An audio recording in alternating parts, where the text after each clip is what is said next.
and today I'll be sharing about the Euler's method. So firstly, the Euler's method is a numerical technique solving ordinary differential equation. It provides an approximate solution by using small step size to move from a known point to a next point. So the Euler's method consists the x value and the y value and the step size and a function which is from the differential equation to find the slope at the current point. So as you can see from the graph I drawn, the Euler's method basically at each point makes a tangent line and find approximate value. So how do you use the Euler's method? So you start with the initial condition x0 and xy0 and choose a step size and use the formula to calculate the next value of y1, and you repeat for x2 and x3. So for x is just addition of step size consistently, and for y you use the Euler's method, which is y of previous value plus step size times the function.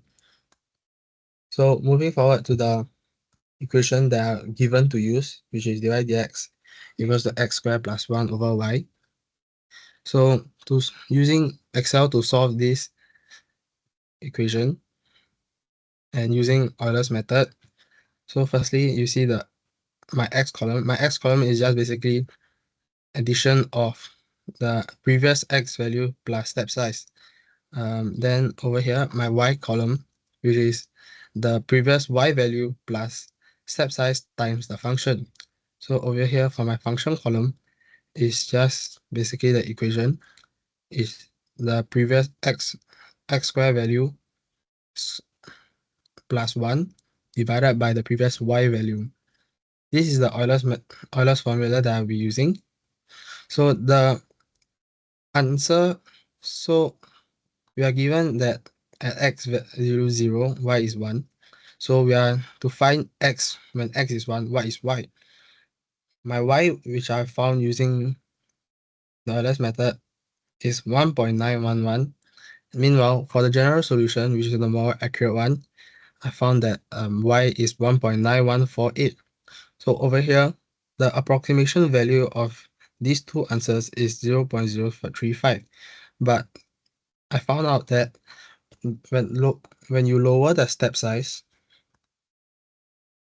it will make the approximation error even lower. For example, like this.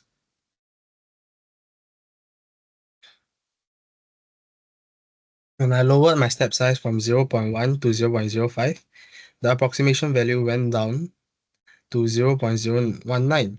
So from this, I can tell that the lower the step size for the Euler's method, the more accurate you can find y. So that's it for my sharing today.